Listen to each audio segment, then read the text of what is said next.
I want to welcome everybody.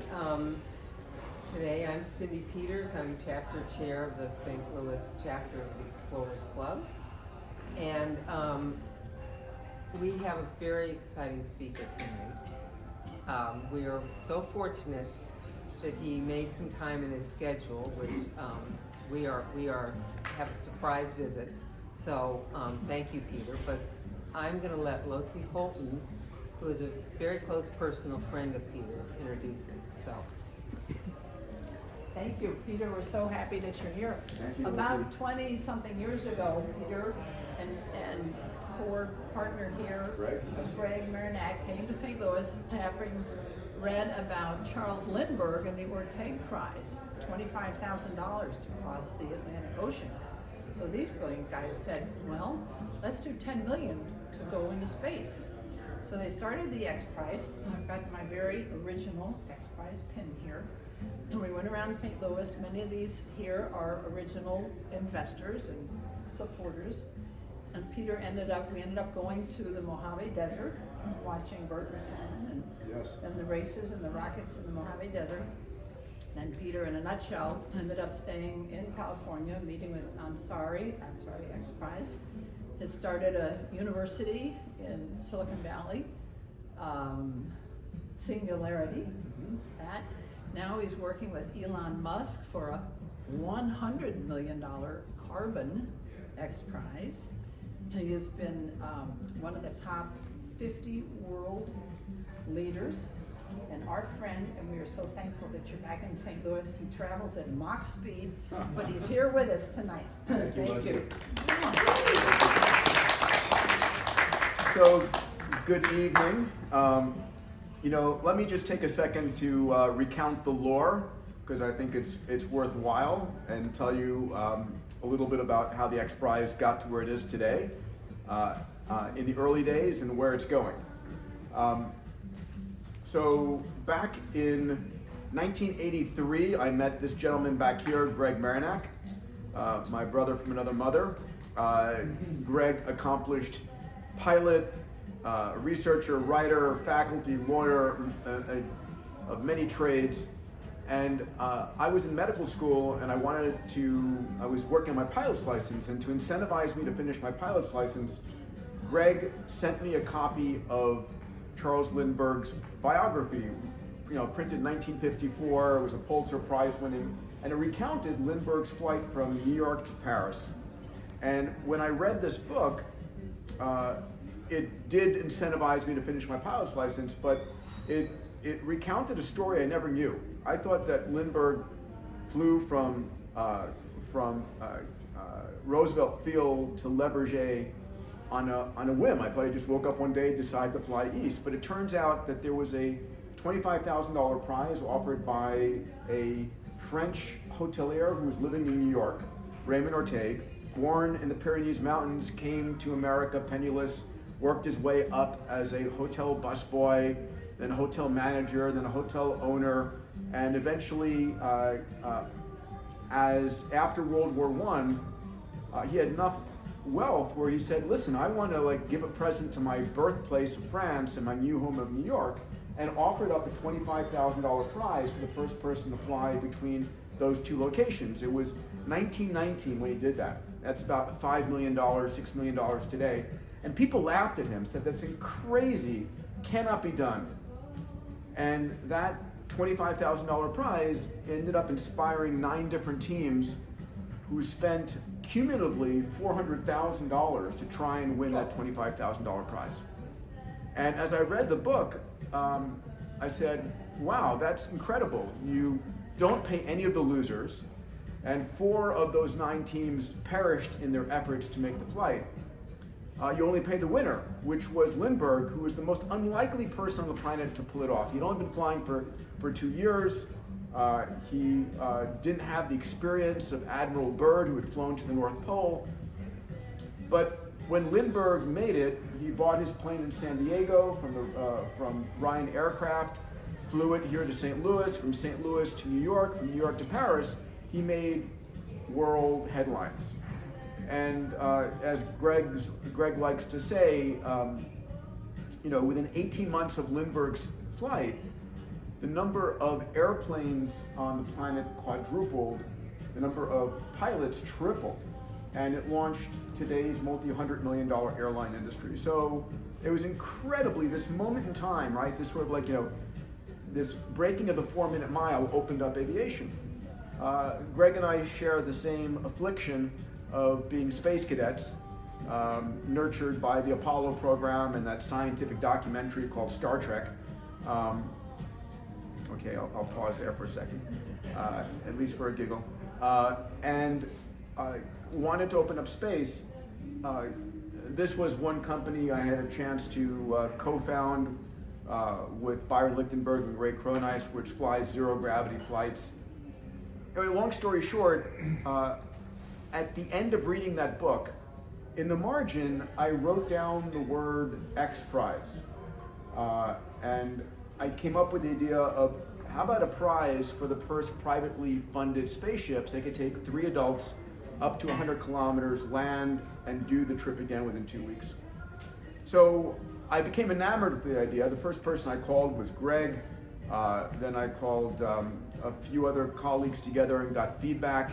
The feedback was, "You're crazy." I said, "That's fantastic." And long story short, I wrote up a few papers and gave a few presentations, which is when I met a guy named Doug King.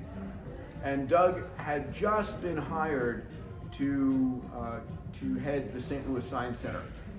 And Doug said, "Peter, you've got to bring that idea to St. Louis," because I was thinking about doing a sort of Olympic competition between Houston and San Diego and Seattle and and Florida. And ultimately, yeah. No, turn it down, not up. Sorry. Oh well. Turn it I'll speak louder. So, Doug said, "Come here to St. Louis and make St. Louis your home." I remember he said, "There's one person you have to meet." He said, "You've got to meet Al Kurth." And so I came here to the St. Louis Science Center, and I remember I was giving a presentation about this to Al, who was heading Fleischman Hillard, and what was the organization he was head of back then? Civic Progress. And I'm giving this presentation about this idea. Greg and I are there, and Al stands up from the conference table and goes, I get it, this is awesome. And then he had to leave, and he said, "Meet me for dinner that evening," actually scotch at the Racket Club. And he said, "I have an idea." So over a scotch or two, he said, Lindbergh raised $25,000 from St. Louisans, 9 of them, to fund his airplane, the Spirit of St. Louis. And ultimately, he said, "Why don't we get 100 St. Louisans to each kick in $25,000, and we'll call it the New Spirit of St. Louis, and that will give you the seed capital to get this prize going."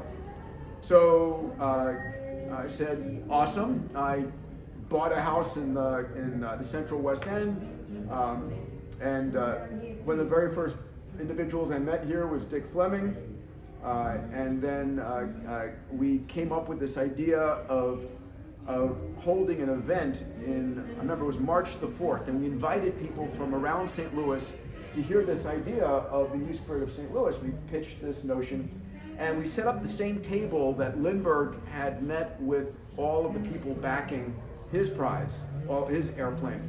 And that evening, we had, from Steven Stogel to Jack Bader to Lotzi Holden, and a multiple of others who stepped up, including the Danforth family and what's that? The Taylor. Andy and Barbara Taylor, John McDonnell, and of course our first donor for the New Spirit of St. Louis. Ralph Cordy, thank you. And we got going, and we raised about $500,000 that evening for this on our road to. Hello there, mwah. How are you? Awesome. I'm so happy to have you here. Thank you. And so I was like, we're off to the races. You know, we're going to raise $500,000 every week. 20 weeks we'll be at $10 million. But the energy stopped. And we're like, Al and I are brainstorming, what are we going to do about this? And we came up with the crazy notion, let's announce the $10 million prize anyway, even if we don't have the money.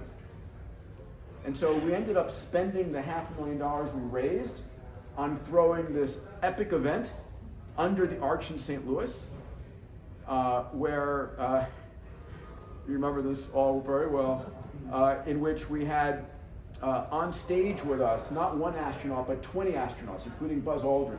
We had the Lindbergh family was there, the head of NASA, the head of the FAA, Burt Rutan, and we announced this to the world.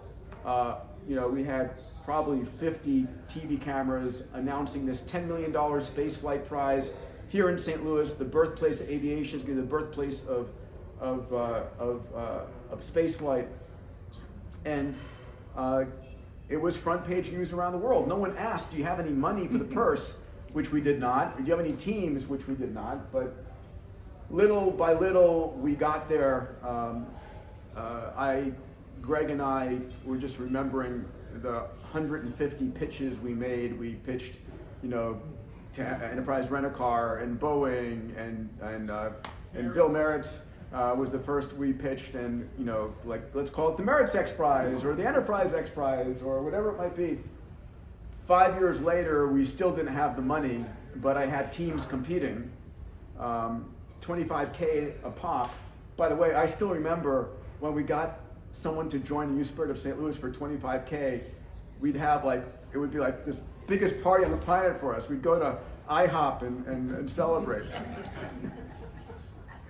But lo and behold, eventually I met an extraordinary woman, Anusha Ansari, who had just sold her company for $1.3 billion. And she was passionate about spaceflight as I was. She grew up in Tehran, came to the US in high school, had become a serial entrepreneur. Her passion was spaceflight, and she ended up funding the X Prize. We called it the Ansari X Prize in her honor. I remember Greg and I had, at a whiteboard one day, said, how would we win this thing?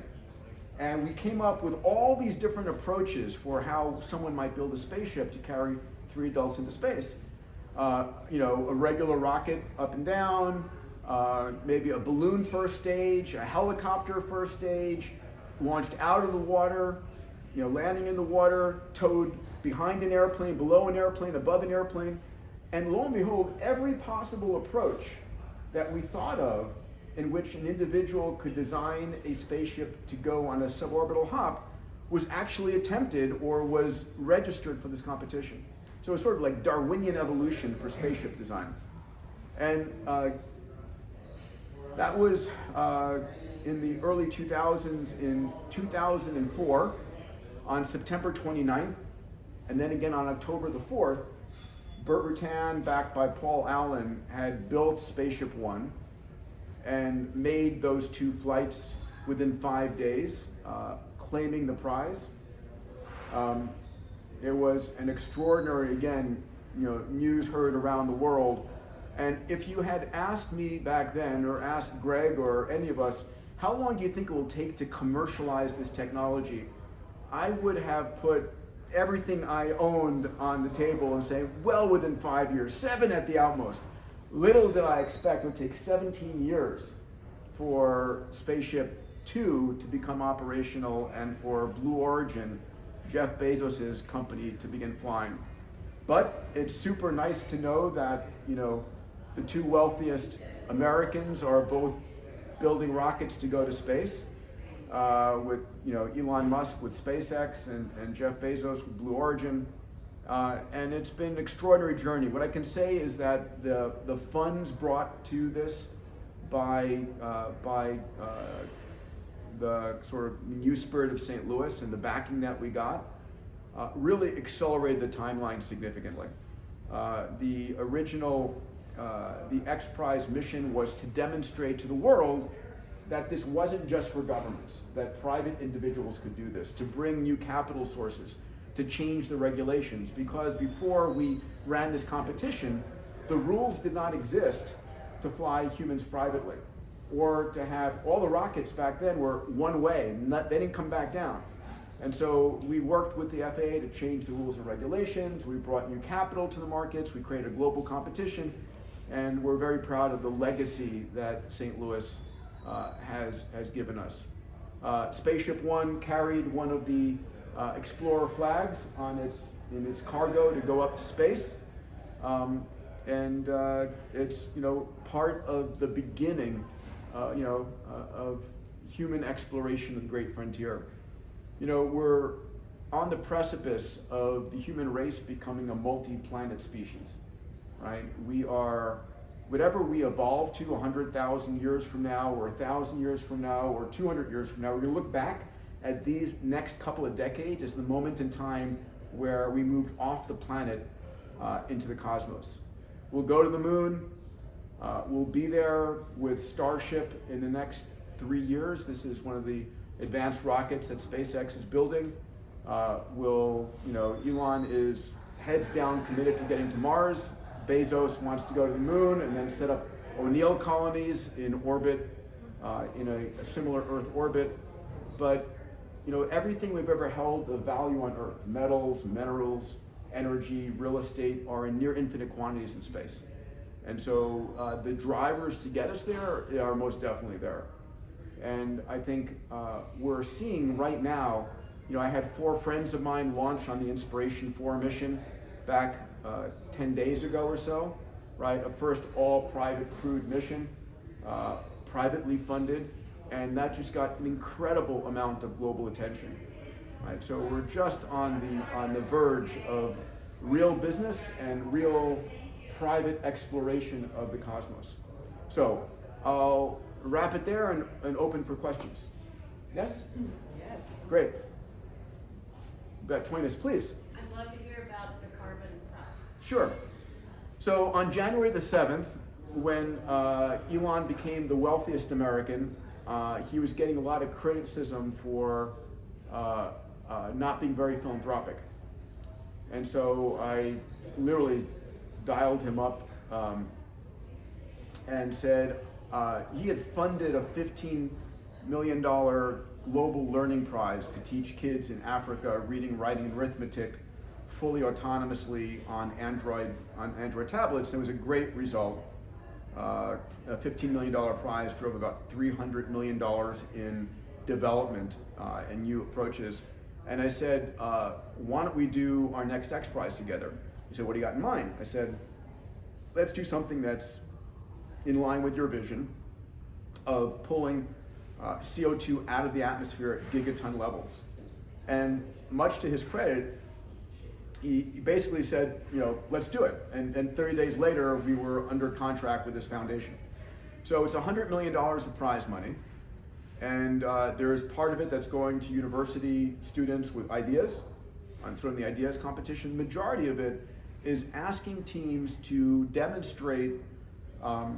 So for us to get to a off the edge of peril, we need to be able to pull tens of gigatons of CO2 out of the atmosphere in the next 30 years. We're not going to ask a team to demonstrate that level. We're going to ask them to demonstrate, can you pull out 100 megatons and show us that what you're doing is scalable. And we're saying you can do it in a multitude of ways. You can do it using technologies in the oceans. You can do it technologies on land. You can do it with carbon scrubbing out of it. We're not pre-guessing the approach. But what we have seen is this competition has brought thousands of new entrants into the field. So when you launch an X Prize at scale, you change the conversation from can it be done to when is it going to happen? And it's really about, and I'm fond of saying the world's biggest problems are the world's biggest business opportunities. And the day before something is truly a breakthrough, it's a crazy idea. So we're trying to incentivize entrepreneurs and scientists around the world to try more crazy ideas, to start companies to drive this forward. Now, looking around at my colleagues, there's another X Prize I'm working on right now that might be of interest. which is a $100 million age reversal X Prize. So we have designed a prize with two of the top genomicists, David Sinclair and George Church. I'm spending most of my time right now in the field of longevity investments. I've got 4 companies I've started there. My venture fund is doing 80% of its investments there. Every day I get older, the more I'm focused on adding 20 or 30 healthy years on life. You still look like a kid. Thank you. I'm working on it, Val. This is an X Prize that is focused on demonstrating age reversal for 25% of your lifespan. So in humans, with an average age of 80, bringing you back 20 years. So here's the question for you. Is your genome today the same as your genome when you were 25 and when you were born? It is. You got the same genes, the same 3.2 billion letters from your mother, 3.2 billion letters from your father. So why aren't you the same when you were in your bikini or your workout shots? What's changed? It isn't your genes have changed. It's your epigenome. Epi meaning above, or the control of your genome. It is fundamentally which genes are turned on and which genes are turned off. Those things have changed. And Dr. David Sinclair had a pivotal paper in Nature in December in which he demonstrated in mice the ability to reverse the aging of the vision system, the optic nerve, the eyes. It was just published this past week to reverse aging, taking it from the end of life to youthfulness in the heart. George Church has got a company called Rejuvenate Bio working on doing this in dogs. And I believe that these technologies, they're gene therapies, will be able to move the needle significantly in humans, where single treatment is not just rejuvenating a single organ, but multiple organ systems. There was a study just done by Oxford, Harvard, and London School of Business that showed if you gave humanity 1 extra year of healthy living, it's worth $38 trillion to the global economy. Just 1 year. So, I will come back to space later in life. I'm focused right now on adding 30 years, and then I'll go and focus on opening up space. So, anyway, yes, let's see. Since you're a graduate of Harvard and MIT, as well as space and medicine, Yes. Now you've started a university, and you and Greg, right, are professors there? Yes. So my first 3 decades of my life were dedicated to space and sort of medicine.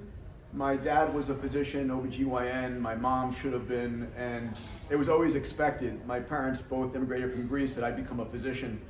And in college, during the day, I studied molecular biology. At night, I was a space cadet. That's when I first met Greg. He was running the Space Studies Institute in Princeton. He came to my very first conference. I remember you were wearing those khaki shorts. Yeah, it was at GW University, and we became the best of friends. So those next 30 years were all in space. About 15 years ago, I started becoming enamored with exponential technologies. What does that mean?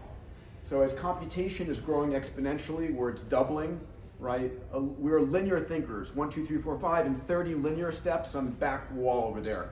But in 30 exponential steps, where it's a simple doubling, 1, 2, 4, 8, 16, 32, and 30 doublings, then not at the back wall. In 30 doublings, I've gone 1 billion meters.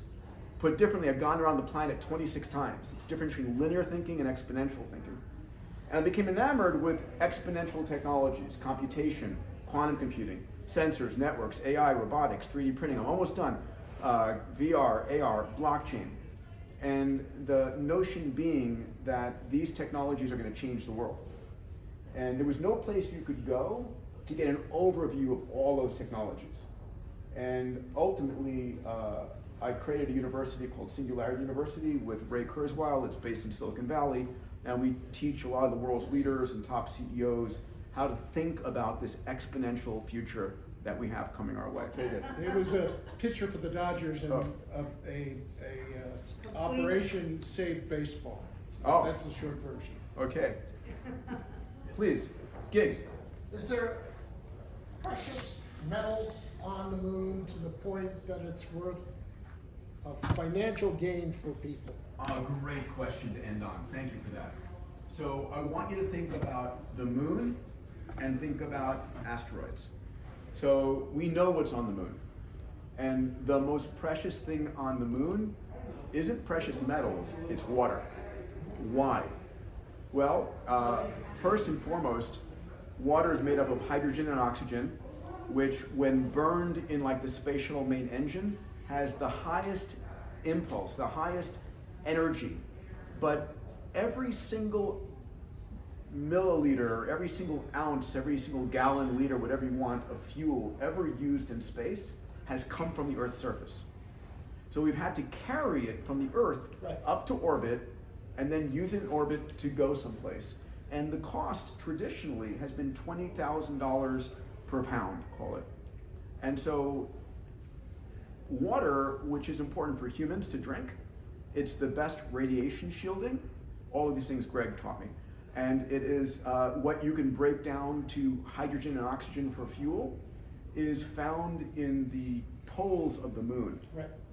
And so it's extremely valuable. In fact, Greg and the Space Science Institute did some of the earliest work in funding these discoveries in the moon.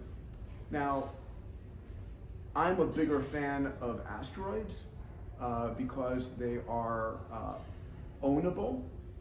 And in fact, one of my companies got the laws and regulations passed in the US and in Luxembourg to be able to own asteroidal materials. And those asteroids are very rich. There are two kinds of asteroids. One that's very rich in water, these carbonaceous chondrites. And it turns out that every ounce of water that we have ever seen on the planet or ever drank, all of that water has come from space. So when the Earth was a molten ball, the heat, any water on the planet sublimated, vaporized, was lost into space. And as the Earth cooled, we were bombarded by comets and asteroids. And all of that bombardment brought every single, cc of water on planet Earth today. The other type of asteroids are metallic chondrites. Nickel iron asteroids. And those asteroids are rich in platinum group metals. Platinum, palladium, iridium, osmium, and they're thought to be planetary cores. Because it turns out that most of the crust of the Earth is very light metals, like boron and aluminum. But all of the what's called siderophilic, the iron-loving dense metals, go to the center of the Earth. So mining for platinum, palladium, and all of those platinum group metals is very difficult. But there are asteroids. The asteroids between Mars and Jupiter are thought to have been the remains of an almost formed planet. And some of those asteroids are very rich in these platinum group metals. And you can put in a value on these asteroids, and they're measured in the trillions of dollars. Right, so it will be the biggest gold rush ever going after those. That's a fun topic to. And Be greater in Arizona. Yes. I think, I'm sorry to cut it off short, but I think that we're sort of supposed to be out of here now. What a great idea. I owe an absolute debt of gratitude to St. Louis so deeply and so many times. It was quite the journey, relocating Greg and his family here as my co-pilot in the X Prize, and just the incredible passion. I will tell one final story. The day we announced the X Prize, it was May 18th, 1996.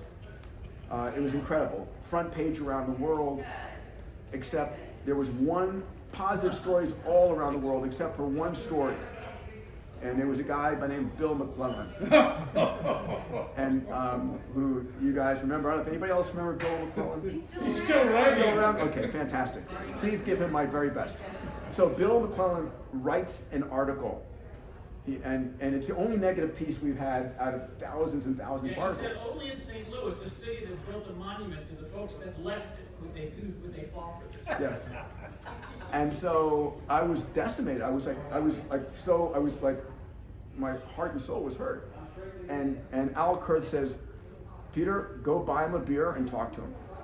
And I did. And I spent an afternoon and evening talking to him, and he wrote a retraction. That's probably the only one in his career. And I had both columns, like, right next to each other as a memory of this. Anyway, again, Rosie, thank you so much.